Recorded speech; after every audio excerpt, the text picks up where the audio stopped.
እኔም መጀመሪያ ቪዲዮ ተልኮልኝ ሳይው በጣም ነበር የደነገጥኩት። እህትሽ በጣም እንደተጎዳች ግልጽ ነው።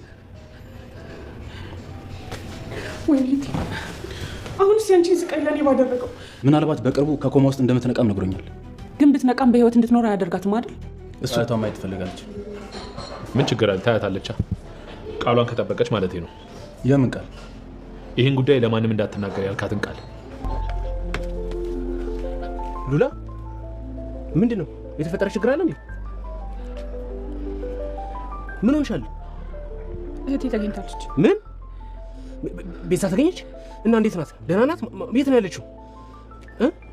በእርግጥ ይህንን ሚስጥር ሱራፌል እንዳልነገር አስጠንቅቆኝ ነበር። ለአንተ ግን መደበቅ አልችልም። የምን? ያውና ቤቱ። የትኛው? ያው ከተደረደሩት የመጀመሪያው ቤቱ። ይሄ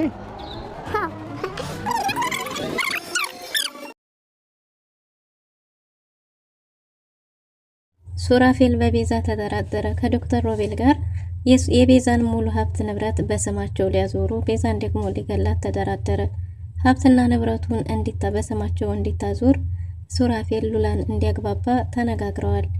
ሱራፌል አሁን ላይ ቤዛን ሳይሆን ሀብቷን መርጧል። ሳሚና ሉሲም ተለያይተዋል። ሳሚ ሽማግሌ ለሉሲ ለአያቷ ቢልክም አያቷ ግን ቀድመው ለሌላ ስላጯት እንግዲህ የሳሚ የሽምግልና ተልኮ ተቀባይነትን አጥቷል ማለት ነው። ሉሲም የምታረገው ግራ ገብቷት እዛው ተቀምጣለች። ሳሚን ወይስ አያቷን ማንም መምረጥ እንዳለባት ግራ ገብቷታል። ሳሚ በዚህም ብስጭት ጠጥቶ ቱቦ ውስጥ ወድቆ ተገኝቷል። ቲጂ ጎዳና ላይ ወጥታለች። ግን ደግሞ ጎዳና ላይ እድገቷም ከፍም ዝቅም ስትል በፍጥነት ነውና አሁን ደግሞ የሉላን ፍቅረኛ አጊታ አዲስ ቀመር እየቀመረች ነው። ሰላም ሰላም፣ ውድና የተወደዳችሁ ውድ ቤተሰቦች እንደምን አላችሁ?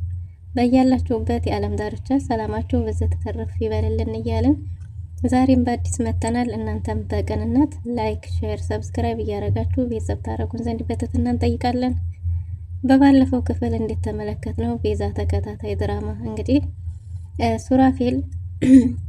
ሱራፌል እንግዲህ ሳሚን ሀብትና ንብረቷን በስሜ ላዞር ነው፣ እኔ ህጋዊ ቤዛ ባሏ ስለሆንኩኝ የቤዛን እህት ሉላን ስለመንትያት እንዳላት አውቄ ሰምቼ ስለማላቅ እያመንኳት አይደለም፣ ስለዚህ ህጋዊ ባል ስለሆንኩ ለኔ ይገባኛል ብሎ ነበር።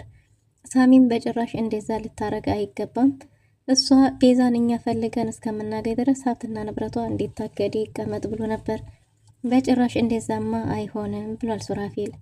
ቲጂ ከዛም ከዚህም ተሯሩጣ መጨረሻዋ ጎዳና ላይ ሆኗል።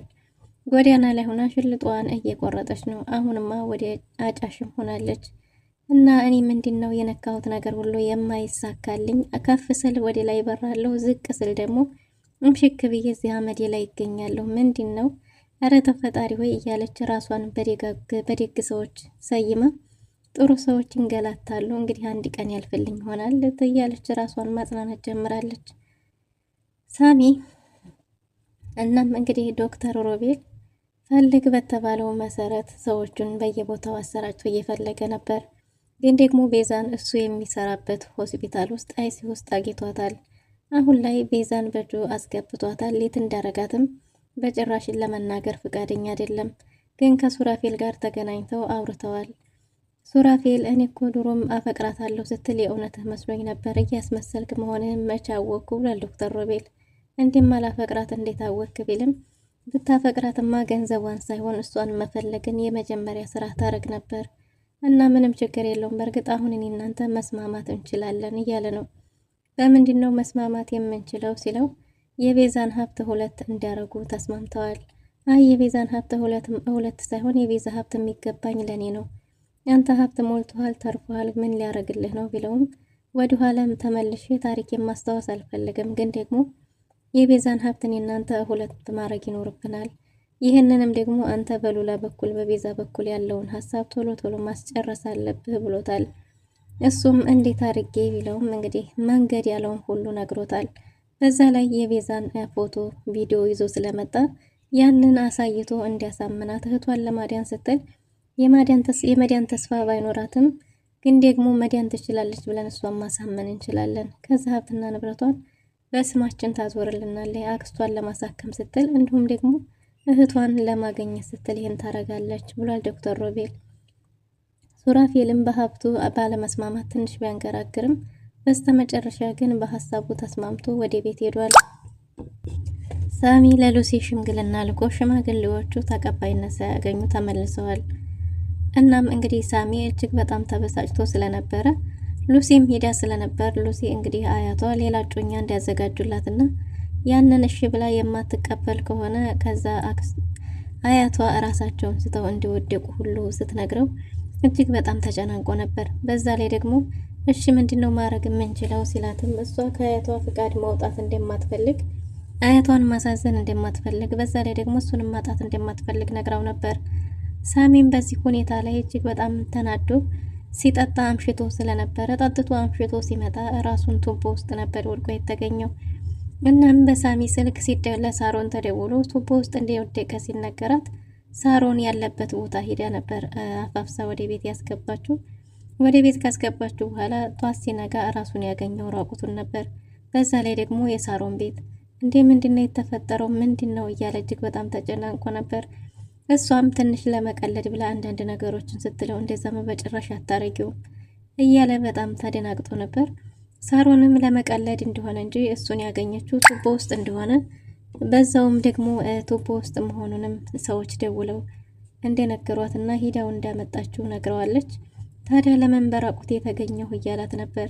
እሷም ቱቦ ውስጥ ስለነበር ያው ቆሽሾ ስለነበር ልብሱን ለማጣጠብ እንደሆነ ተናግራለች ማለት ነው። እና ግን በዚህ ልክ እንዲህ እስከምትሆን ድረስ ራስን እስከማታቅ ድረስ እንዲጠጣ ያደረገ ምክንያት ምንድን ነው ብላ ጠይቀው ነበር። እሱም እንግዲህ የተፈጠረውን ነገር ሁሉ አንድ በአንድ ነግሯታል። ሽማግሌ ልኬ ነበር፣ ግን ደግሞ ሽማግሌዎቹ አልተቀበሏቸውም። የሉሲ አያት ለሉሲ ሌላ ጮኛ አጭተውላታል። በዛ ላይ ደግሞ ስለኔና ስለሷ ቀለበቱን ሲያዩ ራሳቸውን ስተው ፌን ተሰርተው ነበር። በዚህ ሁኔታ ላይ እሷም በጣም ተደናግጣለች። ማንን መምረጥ እንዳለባት ራሱ ግራ ገብቷታል። አያቷንም ማጣት አትፈልግም እኔንም እያላት ነበር። ትክክለኛ ፍቅረኛ ከሆነ ትክክለኛ ፍቅር ከሆነ ግዴታ አያቷን ሳይሆን አንተም መምረጥ አለባት እያለች ነው። ሳሚም ያገራቸው የዛ የአካባቢው እንግዲህ ትልቅ ባለ ሀብትና ጉልበተኛ ነው የተባለ ሰው እንደሆነ ጮኛው ተነግሮኛል እያለ ነው። ምንም ቢሆን ግን እሷ እራሷ አንተም መምረጥ አለባት ትክክለኛ ፍቅር ከሆነ እንደዛ ካልሆነ ግን አትወዴም ማለት ነው እያለችው ነበር። ሳሚም ሳሮን እኔ ሉሲን አጥቼ መኖር የምችል አይመስለኝም፣ እሷን አጥቼ አልኖርም እያለ ነው። እና አሁን ሄጄ እኔ ራሴ ማምጣት ይኖርብኛል ሲልም በጭራሽ እንደዛማ አታደርግም፣ እንዴት ነው እንደዛ የምታደርገው? ራሷ ትምጣ እንጂ አንተ እንዴት ነው የምትሄደው ብላ እየተከላከለች ነው። ሳሚም ታዲያ ያለሷ እንዴት ነው የምኖረው እያለ ሀሳብ ገብቶታል። እሷ ስልኳንም በተደጋጋሚ ቢደውለውም እያነሳችለት አልነበረም። በስተመጨረሻም ደውላ እንግዲህ ያው አንዳንድ ነገሮችን አውርተዋል። ግን ደግሞ አያቷን ማሳመንም እጅግ በጣም ከባድ እንደሆነ ሳሚን ከመረጠች ከውርሱም እንደሚያስወጧትና የእርግማንም እንዳለው ሲነገራት ሉሲ እንደፈራች ተናግሯል። ግን ደግሞ ምንም ቢሆን እኔ እሷን አጥቼ መኖር አልችልም እያለ ነው። ሳሮንም እንግዲህ የአብሮ አደጌ ፍቅረኛ ሆነ ምን በእናንተ በጣም ደስተኛ ነበርኩኝ እያለች ነው። ግን ደግሞ ከልቧ የምታፈቅር ከሆነ አሁንም ቢሆን መምጣት አለባት የሚል ውሳኔ ወስናለች ሳሮን። ሳሚም ምን እንደማረግ ራሱ አላቅም እያለ በሀሳብ እየተጨናነቀ ነው። ቲጂ ጎዳና ላይ ወጣለች። ጎዳና ላይ ወጣ ጭሷን ማጫጫስም ጀምራለች። ከፍ ስል ተንሳፍፌ ወደ ላይ ከፍ ያልኩ ሲመስለኝ ለምንድን ነው ደግሞ ወርጄ መሬት ላይ የምፈጠረቀው እያለች ነው። ለራሷም ጥያቄ ሆኖባታል። እናም እንግዲህ እባክህ ፈጣሪ እያለች እየጠየቀች ነው። በዛ ላይ ለነገሩ ደጋግ ሰዎች ይፈተናሉና እኔም መልካም ስለሆንኩ ነው ብላ ራሷን ታጽናናለች። እናም አቧራዋን እየቃመች በዛ ላይ እያጨሰች ነበር። ድንገት የሉላ ፍቅረኛ እዛ አካባቢ የነበረው ፖል ላይ የቤዛ ፎቶ ተለጥፎ ስለነበር እሱን እየተመለከተ ነበር። እሷን በሀሳብ ውስጥ ስለነበረች ለረጅም ጊዜ አላየችውም። ግን ደግሞ ድንገት ቀጥ ስትል እንዴት ሉላ አይደለች እንዴ እያለ ነበር። እንዴ ማናት ሉላ? እሷ ሉላ ሳትሆን ታውቃታለህ እንዴ? ቤዛ ናት፣ በጣም የመወዳት ጓደኛዬ እያለች ነበር። የሉላ አፍቃሪ ተብዬው እንዴ ይቺ የልጅ እናት አይደለች እንዴ? እንዴት ነው የልጅ እናት የምትጠፋኝ እያለ ነው። ቲጂም እሷ መንትያ እህቷ እንጂ እሷ ራሷ ሉላ እንዳልሆነች ሉላ የምትባልን ሴትም እንደምታውቅ ነግረዋለች። ከዚህ በኋላ አብረን እንሰራለን የሚል ስምምነት እሱ ካገዛት እሷም ደግሞ ተጋግዘው የሚፈልጉትን ለማግኘት አንድ ላይ መስራት እንዳለባቸው ጥያቄ አቅርባለች። እሱም እንግዲህ የልጁ እናት ሉላ ባለሀብት እንደሆነችና የናጠጠ ቤተ መንግስት የመሰለ ቤት ውስጥ እንደምትኖርም ነግረዋለች። እነሱም እንግዲህ አካባቢውን ሉላ ያለችበትን ካሳየሽኝ ብሎ ምሳ ልጋብዝሽ ብሏት ወደ አንድ ካፌ ገብተው ነበር። ግን ደግሞ ብቻዋን 3-4 ምግብ ታዞ አላጠቀማትም። ምክንያቱም ሰሞኑን እየበላች አልነበረም። የጎዳና ኑሮ እንግዲህ ሆድ በሆድ አርጓታልና እንዳንቺ ምን አይነት ግስላ ነሽ? 3ኛ አታፍሪም እንዴ? ስታይኝ እኔ ብር አምራች መስላለሁ እንዴ እያላት ነበር። እሱ ራሱ ታዝቧት በሆዷ እየገመታት፣ እሷም 4ኛም 5ኛም ቢጨመርም ደስተኛ ነበረች። ነገር ግን ያው እሱ ደግሞ እንግዲህ አቅም የለኝም፣ ከዚህ በኋላ ያለውን አንቺ ነሽ የምትከፍል የሚሆነው፣ ከዚህ በኋላ ከተገናኘን ራሱ የራስሽን የምግብ ወጪ መሸፈን አለብሽ ብሏታል። ላይ ውርዴቷ እንግዲህ ስለ ሉላ ማውራታቸውን ጀምረዋል። ስለ ሉላ ያለውን ነገር አንድ በአንድ አስረድተዋለች። እና እዛ ቤት ገብቶ ምን ማድረግ እንዳለበት፣ እዛ ቤት ውስጥ የነብር ጥርስ ውስጥ እንደሚገባ ግን ደግሞ እንዴት መውጣት እንዳለበት፣ እሳት ላይ እንደሆነ የሚጣደው እየነገረችው ነበር።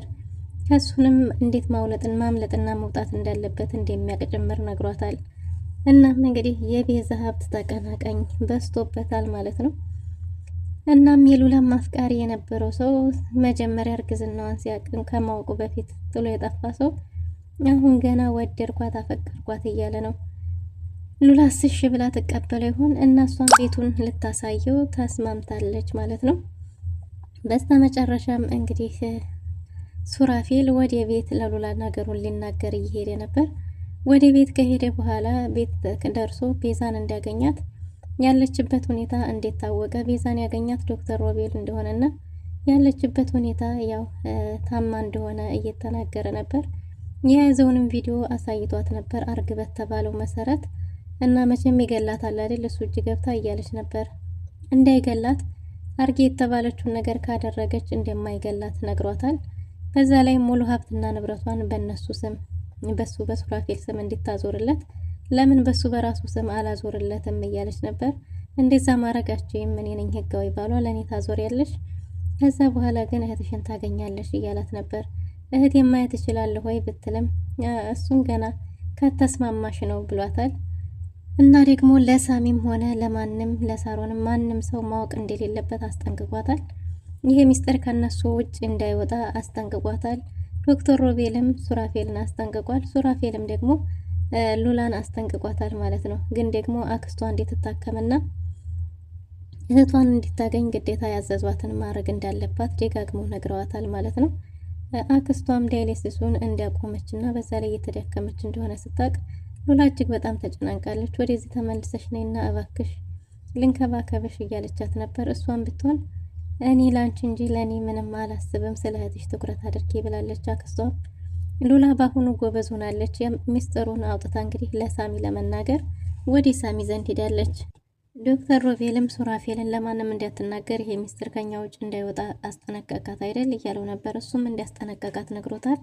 እና በሀሳቡ ተስማምታለች ወይ እያለው ነበርና ለምን እኔ ሄጄ ቤት ድረስ አላናግራትም እያለው ነበር። ሉላን ማግኘት እንደማይችል ነግሮታል።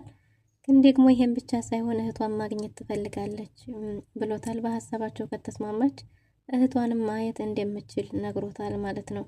እና ሉላ ለማንም እንዳትናገሪ ለነሳሚን ብዬ ነግሬያታለሁ፣ አስጠንቅቂያታለሁ ብሏል ሱራፌል። ሉላ ግን ወደ ሳሚ ዘንድ ሄዳለች ማለት ነው። ቲጂም የሉላን አፍቃሪ ቤት ድረስ ይዛ ሄዳ ከኔ ጋር እንደተገናኘን ማንም ሰው ማወቅ የለበትም፣ ቤቱ ግን ያ ነው ብላ ከርቀት አሳይተዋለች። የሉላም አፍቃሪ የነበረው ሰው የምትኖርበትን ቤት ሲያይ እጅግ በጣም ተደሟልም ተገርሟልም። እንዴ አሁን ገና ከልብ የወደድኳት የልጄን እናት ይህን ቤተ መንግስት የሚመስል ቤት እየኖረች ነው፣ ይገርማል እያለ ነበረ። እናም ስራህን መስራት እንዳለበት አውቃለህ አይደል? በቃ ሄድ፣ ግን ደግሞ እኔ ጋር እንዴት ተገናኘን ለማንም ሰው እንዳትናገር፣ ከኔ እናንተ እንዴት ተገናኘን ያወቁለት አለቀልህ ብላ አስጠንቅቀዋለች። እሱ ምን ማድረግ እንዳለበት ጠንቅቆ እንደሚያውቅ ተናግሮ እንግዲህ ወደዛ ቤት አምርቷል ማለት ነው። ሉላም ቀጥ ብላ ሳሚ ዘንድ ሄዳለች። ሳሚ ዘንድ ሄዳ ድንገት ሳሚ ቁጭ ብሎ በሀሳብ ነበርና ሳሚ ስትለው ተደናግጦ ተነስቷል። እንዴ ሉላ ምን ሆነሽ ነው? በሰላም ነው ሲላትም የተፈጠረውን ነገር አንድ በአንድ እንደነገረችው ሳሚ እንግዲህ ሚስጥሩን ለማንም ሰው እንዳትናገሪ ተብሎኛል ሱራፌል፣ ግን ደግሞ እኔ ላንተ አለመናገር አልቻልኩኝም። እህቴ ተገኝታለች፣ ግን ደግሞ ያለችው ዶክተሩ እጅ ነው። ዶክተሩ ነው አግኝቷታል የተባለው። እህቴ ደህና አይደለችም እያለችው ነበር። ሳሚም እንግዲህ እጅግ በጣም ተናዶ ወይ ሱራፌል እያለ ነበር። ቤዛን አንድ ነገር ብትሆን ማንም ሰው እንደማይቀረው ሁሉንም እንደሚጨርሳቸው እየፎከረ ነበር። እናም እንግዲህ ሳሚ እንደፎከረው ዶክተር ሮቤልን መልሶ አግቶ ቤዛን ያገኛት ይሆን ወይስ ምን ሊፈጠር ይችላል? ወይስ ቤዛን ይገላታል የሚለውን በቀጣይ ክፍል ይዘን የምንመጣ ይሆናል። ለዛሬ የነበረን ቆይታ ይህን ይመስል ነበር። መልካም ጊዜ